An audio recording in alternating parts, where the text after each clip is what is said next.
Ayo kawan semua, jangan lupa subscribe channel ini, like dan komen, agar saya lebih semangat lagi membuat video dan menulis cerita ini.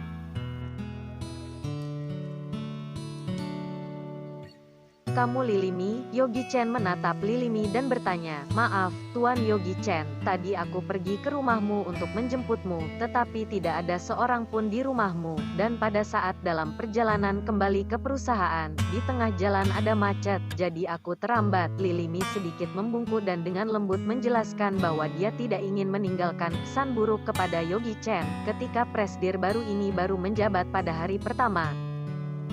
"Lilimi, apa yang kamu lakukan?" Rizkasu menghampiri Lilimi dan menunjuk ke arah Yogi Chen dan berkata, "Dia hanya karyawan biasa, dan baru saja aku memberhentikannya. Kenapa kamu asal-asalan panggil karyawan dipecat?" Lilimi membuka tas dokumen yang ada di tangannya, mengambil sebuah dokumen, membandingkan foto-foto yang ada di dokumen itu, dan kemudian berkata kepada Rizkasu, "Benar, ini adalah presdir baru perusahaan kita, Yogi Chen. Maksudku Tuan Yogi Chen." "Ya Tuhan, apa yang baru saja dia katakan? Presdir baru?" Tuan Yogi Chen, ketua Satpam merasa ketakutan. Dia menelan ludah dan mencoba berbicara, tetapi dia merasakan bahwa tenggorokannya sepertinya tersumbat dan dia tidak dapat berbicara sepatah kata pun. Orang-orang di sekitar tercengang dan menatap Yogi Chen seperti menatap hantu. "Bagaimana mungkin? Kamu tidak salah orang kan?" Emily Liu sangat terkejut sehingga dia menggigit bibirnya dan berkata, "Apakah mungkin namanya sama dengan presdir perusahaan kita?" "Namanya sama." Lilimi membuka tas dokumen, mengeluarkan sebuah dokumen, dan meletakkannya di depan Emily Liu. "Lihat sendiri, apakah orang yang ada dalam foto adalah Tuan Yogi Chen atau bukan? Dokumen ini dikirim oleh kepala keluarga kami kepadaku, dan ada perjanjian transfer saham perusahaan grup di sini, dan tanda tangan kepala keluarga di atasnya." Berakhir, pada saat melihat dokumen dengan jelas, pemikiran Emily Liu menjadi kosong, seperti dipukul dengan keras. Dirinya baru saja menyinggung presdir baru Magic Entertainment Group. Apakah kedepannya dirinya bisa menjalani hari yang baik? Pada saat ini, Rizkasu sangat menyesal, dan dia menggigit bibirnya sampai mengeluarkan tetesan darah. Rizkasu di satu sisi juga kebingungan, meskipun dia adalah wakil kepala bagian dan orang berpangkat tinggi, tapi dia hanya pekerja paruh waktu. Bagaimanapun, perusahaan ini adalah perusahaan milik keluarga Chen, dan jika dirinya barusan tidak salah dengar, kepada keluarga memindahkan saham Magic Entertainment Group kepada pria ini, yang juga berarti bahwa sekarang dia bukan hanya presdir, tetapi Yogi Chen adalah bosnya. Tuan Yogi Chen." Rizkasu merasa sangat gelisah. Dia menundukkan kepalanya dan berkata dengan terbata-bata, "Aku sudah tidak tahan. Bagaimana jika kamu masih menyuruhku pergi?" Yogi Chen menatapnya sambil tersenyum, tetapi senyum itu jatuh ke pandangan Rizkasu, yang membuat Rizkasu ketakutan. "Tuan Yogi Chen, semuanya salahku, ini salah aku akan memperbaiki diriku ke depannya." Walaupun hati Rizkasu sangat kejam, tidak peduli apakah dirinya kehilangan harga diri atau tidak, yang sangat penting adalah untuk mempertahankan posisinya. Yogi Chen bahkan tidak menolehnya sama sekali, tetapi melihat ketua Satpam yang kakinya gemetaran. Wajah ketua kapten itu penuh dengan keringat, wajahnya mengeluarkan senyum yang tidak enak. "Tuan Yogi Chen, aku pergi." Yogi Chen hanya mengucapkan satu kata dan berbalik badan, lalu berjalan masuk ke dalam perusahaan. Kali ini benar-benar berakhir. Ketua Satpam itu terduduk di bawah, hatinya seperti mati, dan sikapnya yang seperti harimau barusan sepenuhnya menghilang. Sekelompok orang mengikuti Yogi Chen dengan hati-hati. Sepanjang jalan Yogi Chen menarik perhatian para karyawan, dan para karyawan mulai bergosip. Rizkasu dan Emily Liu juga berada di belakang Yogi Chen. Mereka berdua saling memandang dan tersenyum pahit. Walaupun mereka membenci atasannya ini, tapi mereka tidak berani memperlambat langkahnya. Jika mereka memperlambat langkahnya, tidak akan ada peluang lagi. Bahkan jika pergelangan kaki mereka sakit, mereka tidak berani menunjukkan rasa sakit mereka.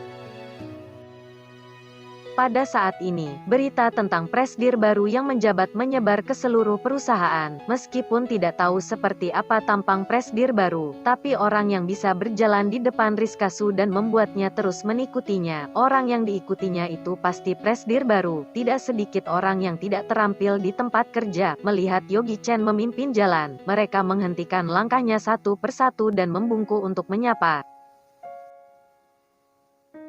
Sebagai perusahaan hiburan top di kota Sichuan, kantor Magic Entertainment Group didekorasi dengan indah dan megah, dan kantor presdir di perusahaan ini sangat megah. Duduk di atas kursi milik presdir, Yogi Chen dipenuhi dengan emosi. Sudah 2 tahun, dari surga jatuh ke neraka, dan dirinya bangkit dari neraka lagi. Presdir, Rizkasu dan Emily Liu, dengan kepala menunduk, berdiri dan menunggu jawaban dari Yogi Chen. Yogi Chen menatap Rizkasu dengan serius. Dia hanya tahu bahwa hari ini Emily Liu memiliki kakak sepupu jauh lebih tua darinya, dan dia terlihat sangat cantik. Namun, jika dilihat lebih dekat, mereka memang memiliki kesamaan. Tuan Yogi Chen, aku minta maaf. Rizkasu menunduk dan tidak berani menatap Yogi Chen. Akulah yang melakukan kesalahan dalam masalah ini. Jika kamu ingin menghukumku, silakan hukum aku. Aku hanya meminta kamu untuk membiarkan Emily Liu menandatangani kontrak dengan perusahaan. Selama Emily Liu dapat menandatangani kontrak, aku akan melakukan semua yang kamu katakan. Kamu akan melakukan semua yang aku katakan. Yogi Chen memandang Rizkasu sambil berpikir, kedua saudara perempuan ini saling menyayangi satu sama lain. Ketika Yogi Chen ingin berbicara, Lili Mi, asisten perusahaan, mengetuk pintu dan berjalan masuk. Tuan Yogi Chen, keluarga Su dari kota Sichuan mengirim seseorang untuk memberikan hadiah untuk memberi selamat kepada presdir atas jabatannya. Oh, hadiah. Yogi Chen tersenyum, dan berita keluarga Su ini sangat menarik. Dia bertanya, tidak peduli seberapa baiknya mereka pasti memiliki tujuan lain. Apa yang dikatakan Tuan memang benar, mereka ingin membahas kerjasama denganmu. Kerjasama? Yogi Chen bertanya, siapa yang disuruh keluarga Su untuk datang memberikan hadiah? Henry Su. Yogi Chen tertawa dan berkata kepada Lili Mi, keluarga Su bahkan mengirim orang bodoh untuk berbicara tentang kerjasama. Suruh dia bawa hadiahnya dan pergi dari sini. Baik Tuan Yogi Chen, terhadap perintah predir, Lili Mi tentu saja harus mengikutinya.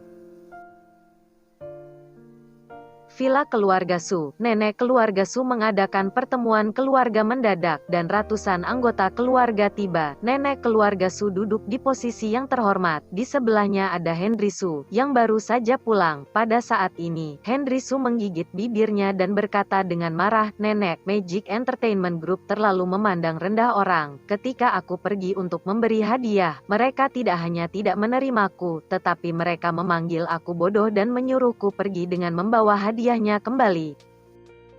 Jika mereka sangat merendahkanmu, berarti mereka merendahkan keluarga Su, mereka juga merendahkan nenek. Mereka sama sekali tidak memandang keluarga Su kita. Nenek keluarga Su menggelengkan kepalanya dan wajahnya terlihat sedih. Keluarga Su hanyalah keluarga kelas menengah. Keluarga Chen adalah keluarga kelas atas di daerah selatan, dan salah satu keluarga terbesar di negara ini. Walaupun mereka memandang rendah dirimu, apa yang bisa dilakukan? Melawan keluarga Chen? Ini adalah suatu hal yang mustahil. Jika mereka sangat merendahkanmu, berarti mereka merendahkan keluarga Su, mereka juga merendahkan nenek. Mereka sama sekali tidak memandang keluarga Su kita. Nenek keluarga Su menggelengkan kepalanya dan wajahnya terlihat sedih. Keluarga Su hanyalah keluarga kelas menengah. Keluarga Chen adalah keluarga kelas atas di daerah selatan, dan salah satu keluarga terbesar di negara ini.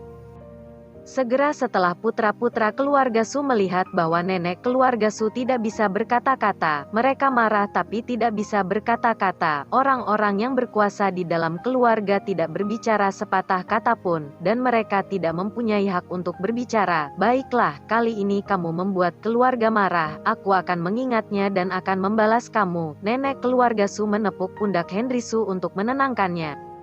Henry Su sangat senang, dan dia berkata dengan pelan, "Iya, cucu melakukan ini untuk keluarga, buat apa marah? Bahkan walaupun keluarga kita marah, kita tidak bisa berbuat apa-apa." Nenek keluarga Su sangat lega, dia memandang Henry Su dengan kagum, menekankannya dan berkata, "Baiklah, mari kita kembali ke pokok permasalahan. Aku dengar bahwa presidir baru dari Magic Entertainment Group adalah seorang pria muda berusia 20 tahunan. Dia bersikap sembrono seperti itu adalah sesuatu yang normal, meskipun sikap mereka tidak baik, tapi jika kita ingin mendapatkan perkembangan yang lebih baik, kita harus terus membuat kerjasama dengan mereka." Setelah nenek keluarga Su selesai berbicara, dia terdiam, melihat ke sekeliling dan berkata, "Siapa lagi yang bersedia untuk pergi bernegosiasi? Tidak bisa, masih ingin pergi untuk membicarakan kerjasama?" Sudah ada pelajaran dari pengalaman Henry Su, menunggu orang lain dan pergi lagi. Bukankah itu menghina diri sendiri? Seketika, seluruh ruang rapat penuh dengan suara orang-orang diskusi, tetapi tidak ada satupun dari mereka yang mau mengatakan bahwa dirinya bersedia pergi untuk bernegosiasi. Nenek keluarga Su mendesah, "Henry Su ini adalah awal yang buruk, semua orang takut dipermalukan oleh Magic Entertainment Group lagi. Jika negosiasi gagal itu adalah masalah biasa, tapi masalah besar adalah hilangnya harga diri. Tetapi selama mereka dapat bekerja sama dengan Magic Entertainment Group, keluarga Su pasti dapat mengandalkan keluarga Chen untuk menaikkan derajat keluarganya. Dalam menghadapi kepentingan keluarga, harga diri perorangan sangat tidak layak dibicarakan." Nenek keluarga Su sedikit kecewa, tidak ada seorang pun di antara ratusan anggota keluarga Su yang bersedia berdiri untuk pergi melakukan negosiasi. Pada saat ini, Henry Su melihat Michelle Su berdiri di sudut tanpa mengucapkan sepatah kata pun. Dia tersenyum dingin dan berdiri lalu berkata dengan karat, "Nanak, prasidir baru adalah seorang pria muda berdarah panas, dan Michelle Su adalah salah satu gadis cantik di dalam keluarga Su kita. Seperti kata pepatah, kekuatan seorang pria akan melemah saat melihat wanita cantik. Aku pikir lebih baik menyuruh Michelle Su untuk pergi mencoba."